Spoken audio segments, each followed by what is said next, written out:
Je voulais que vous nous expliquiez ce qui se passe. À un moment, vous n'êtes pas ensemble, vous êtes sur les lieux, Oui. mais séparés à ce moment-là.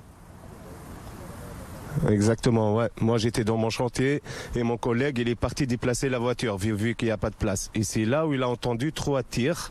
Il est revenu en courant, il m'a appelé, parce que la porte s'était fermée, il a crié fort. J'ai trouvé que c'était bizarre. Je suis sorti direct, il m'a dit, il y a quelqu'un qui est en train de tirer sur des gens, trouve un truc, sors un truc. Et voilà, j'ai été lui ouvrir la porte. On est parti voir, j'avais un pied de biche, et on est parti voir. On a vu que le monsieur, il était avec un pistolet, en train de tirer. Il a tiré au début 3 coups vers le centre culturel et là il a tué 2 personnes, une femme et un homme. Et après il est parti vers un restaurant juste en face, il a tué une personne là-bas et on a vu qu'il est venu vers nous. Et c'est là, franchement, on a eu peur, il était avec un pistolet. On est retourné dans le hall de bâtiment où on travaille. On a fermé la porte, et il est passé devant, il est rentré dans un coiffeur qui était collé à notre chantier. Et là, il a tiré 3 coups. On ne savait pas quoi faire. On a ouvert la porte de l'immeuble. Là, il y avait un client qui était blessé dans le pied avec une balle. Et voilà, il est venu direct nous voir. Il y a un mec qui a tiré sur nous et tout. On lui a dit, viens, rentre. On l'a fait rentrer. Et après, c'est les coiffeurs, hein. C'est ceux qui travaillent dans chez le coiffeur qui ont interpellé le tueur, là. Ils l'ont arrêté. Et c'est là où, après 15 minutes, 10 minutes... Ce que vous nous dites ce soir, c'est qu'à un moment, cet homme vous met en joue, selon l'expression, c'est-à-dire qu'il vous vise directement? C'est pas il nous vise, mais il vient vers nous. Il vient vers nous. Hein. Le fait qu'il venait vers nous. En fait. Et voilà, avec un pistolet, il tire sur tout le monde. Parce qu'il avait commencé dans le centre culturel kurde. Et en fait, il venait vers nous. Et après, on a essayé de trouver un abri. Et on est rentré dans le chantier. Et qu'est-ce qui fait, selon vous, qu'il ne vous a pas tiré dessus? Parce qu'il était déjà loin, on le voyait de loin. Parce qu'il y a une distance, on dirait, on va dire 150 mètres de là où on était, là où il y a le coiffeur et le centre culturel. Il y a à peu près 100 mètres, on va dire, et on le voyait venir vers nous. En direct, on est rentré dans le bâtiment, on a fermé le portail. Et c'est là où il est rentré chez le coiffeur kurde, qui se trouve juste à côté du portail de l'immeuble où on travaille. On travaille au rez-de-chaussée, collé au coiffeur, quoi. Et là, on a entendu les tirs. J'ai juste vous demander, s'il vous plaît, si vous pouvez bien monter le micro pour qu'on vous entende bien, parce que comme on vous voit pas, je peux même pas lire sur les lèvres, bien parler dans le micro, comme ça nous permet de... Mais qu'est-ce qui se passe à ce moment-là? Est-ce qu'il y a beaucoup de personnes dans la rue d'Anguin? Est-ce que vous êtes seul? Il y avait personne. Il y avait pratiquement personne. Non. Il était seul, il avance tout seul. Comme dans les films. Voilà, il y avait peut-être 3-4 personnes de l'autre côté qui étaient choquées. Ils regardaient choqués, comme tout le monde, ce qui est normal. Et il venait vers nous, serein, normal. C'est comme s'il n'a rien fait, le mec. Et c'est là où on a eu peur. Il avait un pistolet dans la main. Voilà. Et on est rentré dans le bâtiment. Il est passé, juste, on l'a vu du portail qui est passé. Il est rentré chez le coiffeur. Et là, il a tiré 3 tirs. 3 coups, il a blessé 3 personnes, dont un peu grave, je crois. Et après, on a ouvert la porte. Là, il y a un client qui est sorti. Il avait une balle dans le pied. On l'a fait rentrer et on l'a mis dans le chantier. Le temps que, en tout cas, c'est les coiffeurs qui l'ont interpellé, le vieux là, ils l'ont interpellé. Et le temps que la police arrive et tout, on est sorti juste après. Est-ce que, si je résume ce que vous me dites, c'est que quand vous le voyez, vous le trouvez à la fois calme, mais extrêmement déterminé. C'est ça. Il était franchement, ouais. Comme s'il avait une mission à accomplir. Non, il a visé, franchement, pour moi, il a visé les Kurdes. Parce qu'il y avait des commerces, et il a fait que là où il y a les Kurdes. Après, je crois que c'est un raciste. Hein. En tout cas, il a déjà été mis en cause pour des actes racistes. Je voulais également, est-ce que vous voyez ce qui se passe dans ce salon de coiffure parce que c'est notamment, il rentre, il tire, et c'est notamment l'intervention d'employés du salon de coiffure qui va permettre de l'arrêter. Est-ce que ça, vous le voyez? Est-ce que vous en avez confiance? Non, on n'a pas vu. On n'a pas vu, parce que dès qu'il est rentré, on était dans le hall du meuble. Et non, on n'a pas vu. On a entendu le tir, on a entendu crier. On a ouvert la porte là.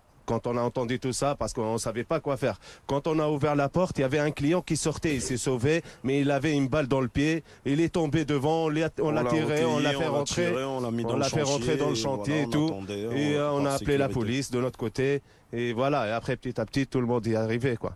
Qu'est-ce qui se passe justement entre ce moment-là, le moment où vous avez appelé la police, et le moment où la police arrive? Quelle est l'atmosphère dans cette rue? Qu'est-ce qui se passe? Est-ce que vous voyez ce tireur présumé? Est-ce qu'il y a des gens qui arrivent?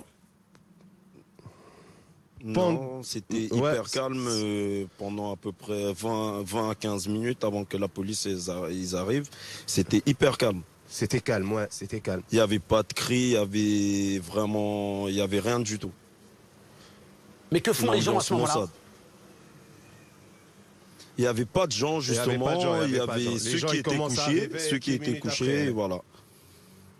Je voudrais juste, si vous voulez, parce qu'on avait un petit problème de son, que vous me racontiez, me rappeliez, parce que vous êtes un peu nos yeux et nos oreilles ce soir, mais le moment où vous faites face, même de loin, à cet homme, ce tireur présumé, comment il arrive, d'où il arrive, comment il agit, comment il vous regarde, qu'est-ce qu'il fait?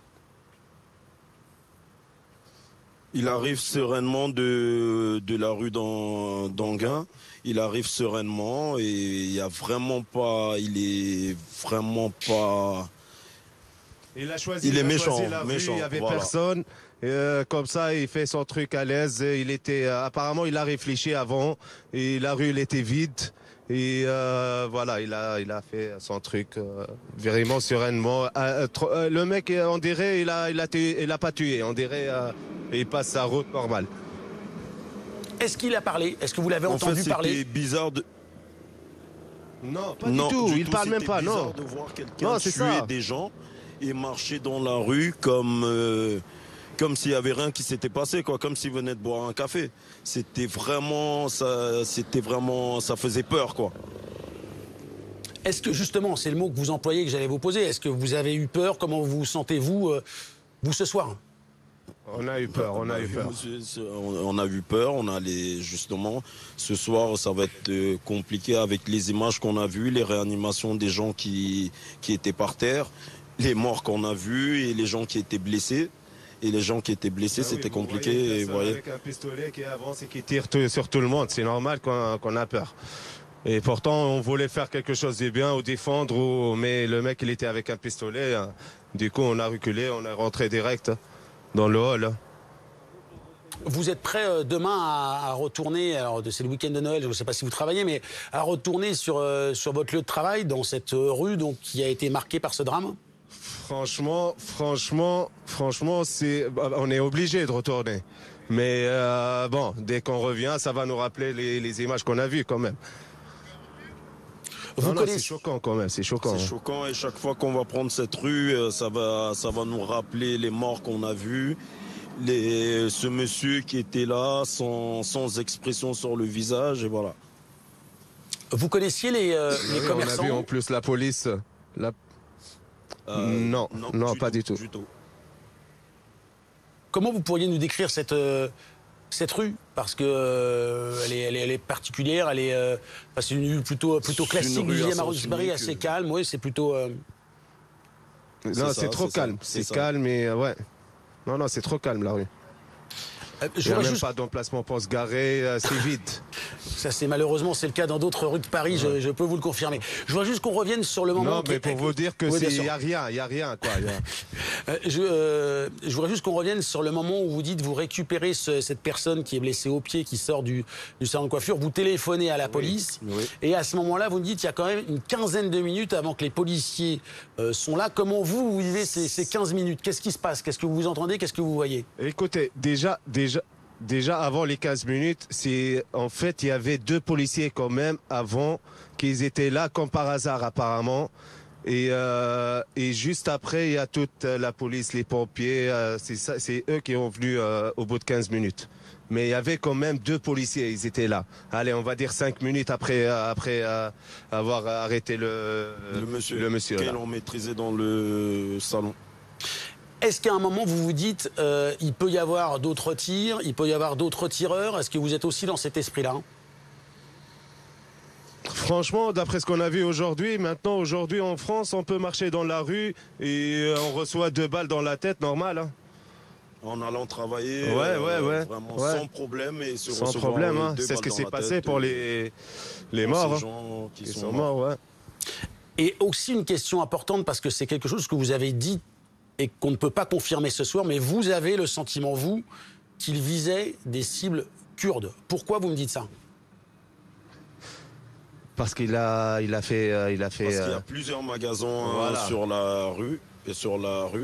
Et en côté fait, centre culturel, il y a le côté centre culturel, parce qu'en face, il y a un restaurant kurde. Et plus loin, il y a un coiffeur kurde. Et en fait, il a fait les trois, c'était ces endroits-là. Est-ce qu'il y a d'autres lieux kurdes dans cette rue à proximité, ou est-ce que ce sont les 3 seuls lieux dans cette rue? Les 3 seuls, on ne sait pas. Franchement, je crois que c'est les 3 seuls. Hein. Il y a des Kurdes de l'autre côté, de Grand Boulevard, mais sur cette rue, je crois qu'il n'y a que ces 3 hein. Restaurants et le centre et le coiffeur. Hein. Merci beaucoup. Je crois, hein, si je ne me trompe pas. Hein. Merci beaucoup, messieurs, d'avoir été avec nous ce soir, malgré cette journée extrêmement difficile. On vous souhaite évidemment de retrouver l'apaisement et de retrouver évidemment d'oublier ces images assez terribles que vous avez vécues aujourd'hui. Merci beaucoup de ce témoignage.